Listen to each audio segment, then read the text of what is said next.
Buenas, soy John Gall y vamos a hablar hoy de los agentes y algunos de sus problemas. Y uno de los problemas principales de los agentes es que no aprenden de experiencias pasadas. Es decir, es como si fuera siempre la primera vez, por lo tanto, no aprenden de sus errores del pasado ni de razonamientos. Por ejemplo, no recuerdan errores, no consolidan aprendizajes ni mejoran con el tiempo su razonamiento. Y esto hace que estén condenados a repetir los mismos errores una y otra vez. Es cierto que se intenta abordar este problema con memoria para los agentes de diferentes maneras. Y la información que se puede recuperar puede estar también de diferentes formas, desde texto plano a vectores de embeddings, que se puede hacer búsqueda semántica. No obstante, los datos que se están almacenando son grandes, no están aprendiendo o normalmente siempre se hacen de las acciones positivas, por ejemplo con el reinforcement learning, no tanto con las acciones negativas, y tampoco se puede trabajar con patrones de estos para poder descubrir, como digo, algunos patrones que nos den alguna manera de hacer más efectiva esta tarea. Aquí es donde entra el Reason Bank o este paper de Google, para evitar todos estos problemas que hemos dicho de los agentes, de que no son efectivos, que no recuerdan de los errores, etcétera. Aquí Google en este paper lo que intenta es solucionar, o ha hecho este research, que es lo que se llama en este framework o marco, que es el Reason Bank, donde intentan guardar en memoria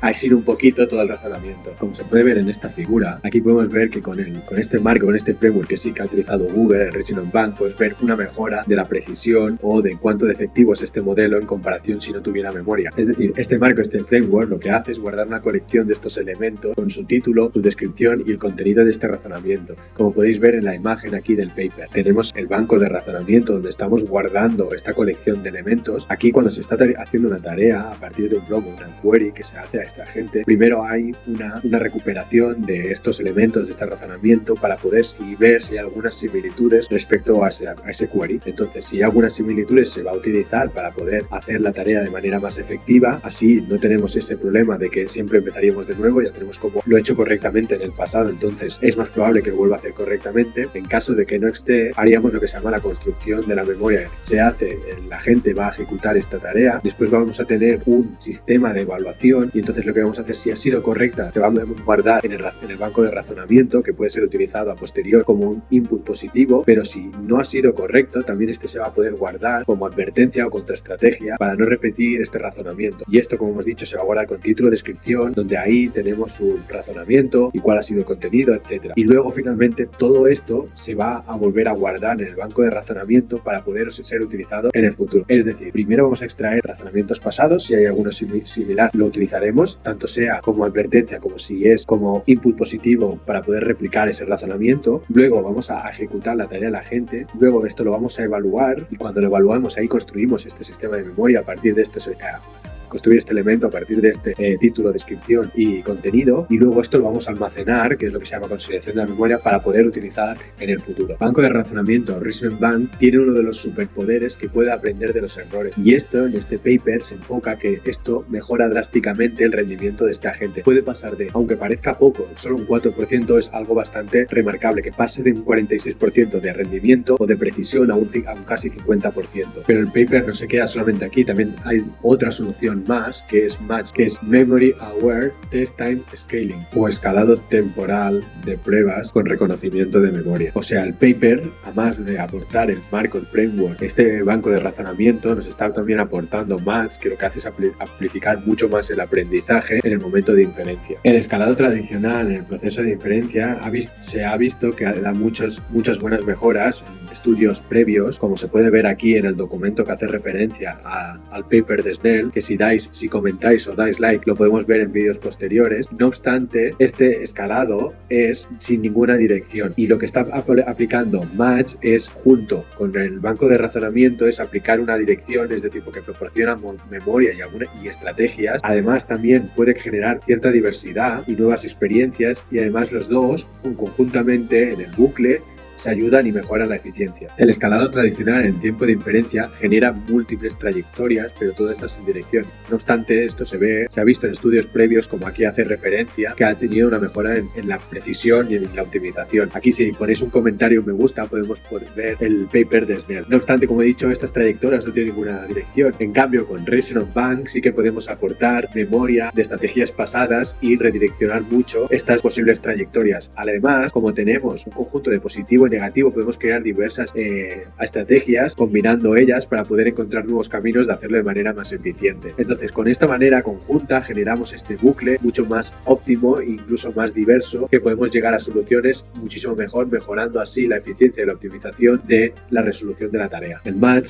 se puede hacer de dos maneras: de manera paralela, o el escalado paralelo, y el escalado secuencial. Es decir, en el escalado paralelo, como podéis ver en la imagen, se generan varias trayectorias y estas luego generarán o consolidarán esta memoria de cuáles han sido correctas o cuáles han sido fallidas, dando como advertencia o como antiestrategias para el futuro. Luego tenemos la secuencial, que esta sí que se autorrefina a paso dentro de la misma trayectoria. Es decir, aquí tenemos un bucle que vamos generando como estas notas intermedias hasta poder llegar a un resultado. En escalado secuencial, estas notas intermedias también, notas intermediarias, también puede ser muy importante para continuar nutriendo el banco de razonamiento y poder ser utilizado hacia futuro. Vamos a ver los resultados de rendimiento y eficiencia, que pueden ser bastante sorprendentes y buenos. En el paper se centra en 3 benchmarks. Uno es Web Arena, que es un entorno web para construir agentes autónomos, y aquí, como se puede ver con el Resonant Bank o banco de razonamiento, vemos una mejora, por ejemplo, en el modelo de Gemini Pro 2.5 de 53,9 en comparación con, si no tiene memoria, de 46,7. Como podemos ver aquí, es casi una mejora del 7,2, perdón,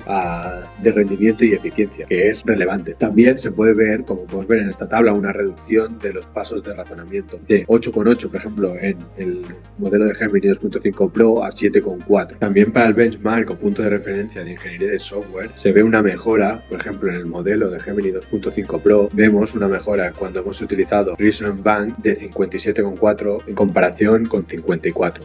Vemos aquí una mejora de un 3,4 en rendimiento y eficiencia. La diferencia entre el Vanilla Test Time Scaling y el Match del paralelo es que en el match sí que hay una compartición de todas estas trayectorias. En cambio, en el vanilla es de manera independiente. Entonces se hace este contraste autodidacto, por así decirlo. Las trayectorias se van calculando y se va haciendo este contraste para poder contener o poder hacer de manera más eficiente o con un rendimiento mejor en la resolución del problema o tarea. La diferencia entre el vanilla Test Time Scaling y el match en paralelo es que el match, estas trayectorias se van haciendo de manera en paralelo y se van contrastando, es decir, el aprendizaje se va acumulando porque entre ellas se comparten esta información o estas memorias. Entonces así podemos solucionar ese problema, esa tarea de manera eficiente. En cambio, en el Vanilla Test Time Scaling no hay este compartimiento de datos, cada uno es independiente. Entonces eso lo que hace, como hemos dicho, acumula aprendizaje tanto para los momentos, las estrategias positivas como las negativas. También es interesante ver en los resultados la diferencia que se puede ver entre lo que es el match sin memoria, es decir, sin ningún mecanismo de memoria, luego el que sería el Vanilla Test Time Scaling, es decir, aquel que se ejecutaba en diferentes trayectorias sin direccionamiento y sin ninguna compartición de memoria, pues aquí lo llaman con without, o sea, sin agregación, y luego el match. Como podemos ver, el que tiene un mejor rendimiento y eficiencia es el match, que es el que puede llegar hasta 54,5 de rendimiento, por ejemplo, tanto en el sequential scaling, pero en el parallel scaling hasta 55,1, con una diferencia de el que es en el without aggregation, el que no tiene compartimiento, que se queda en 52,4. Así como análisis podemos ver que el banco de razonamiento mejora el rendimiento si lo comparamos con los benchmarks por 3 simples aspectos, que son que estamos guardando las trayectorias de fallo, entonces examina estrategias emergentes y así, como hemos dicho, evalúa tanto las positivas, los casos positivos como los negativos. En estos comportamientos emergentes podemos ver que el banco de razonamiento evoluciona con el tiempo. No se queda estático o simplemente es un agente que aplica las rules, sino que sí que puede llegar a razonar de verdad o al menos de manera más evolucionada. Entonces puede decir que tiene un comportamiento emergente con el banco de razonamiento porque estos elementos pueden ir evolucionando, o el agente, su razonamiento puede ir evolucionando gradualmente. Es decir, que pueden empezar de una manera, pero este razonamiento puede ser modificado y así evolucionar. Entonces se puede decir que va madurando según algunas verificaciones que se pueden hacer a posteriori a partir de la tarea, etcétera. No se queda estancado en el tiempo. Entonces podemos decir que hay unas conductas emergentes con el banco de razonamiento, ya que evoluciona el razonamiento, donde inicialmente una estrategia válida puede servir, esta puede ser que haya sido o haya una autorreflexión porque ahora ya no es válida y se vea modificada. Así podemos llegar a obtener estrategias más generales y complejas que pueden solucionar problemas más complejos. Es decir, ya se demuestra que no es solo una memoria, sino que también es una manera de que los agentes puedan desarrollar estrategias cognitivas reales. Y todo esto es también parte o o aporta bastante guardar o almacenar en memoria trayectorias falladas, como podemos ver aquí. Y finalmente también se ve una mejora en la eficiencia, ya que pasamos de, por ejemplo, de ejecutarlo sin memoria a ejecutarlo con el banco de razonamiento, pasamos a tener que hacer menos pasos en la inferencia o menos razonamientos en la inferencia. Aquí podemos ver que el banco de razonamiento, Reasoning Bank y MATS aportan una nueva manera de escalar los agentes, ya que al combinar el banco de razonamiento y MATS, los agentes pueden autoevolucionar, pueden mejorar los resultados, la eficiencia y el rendimiento, y además puede evitar crear estrategias redundantes, ya que eso ya estaría almacenado en memoria en el banco de razonamiento. Finalizar, y para acabar de entenderlo, me gusta aplicar esta analogía. Es como tus apuntes cuando estabas en clase en la universidad o en el instituto, donde tú apuntabas todos los apuntes, todas las cosas. Esto es lo que sería como la memoria tradicional y que tú luego utilizarías, pero también está luego lo que hacen los estudiantes eficientes es generarse sus study cards que pueden optimizar o mejorar el rendimiento de nuestro estudio. Otra analogía o metáfora sería, por ejemplo, en el customer support o atención al cliente, que es lo que sería la memoria tradicional, que se guardaran o se grabaran todas estas llamadas. Luego estaría la manera más eficiente, que sería transformar estas llamadas en estrategias que se puedan reutilizar en el futuro o que se puedan aplicar en nuevos casos, además de qué evitar y qué hacer en nuevas situaciones.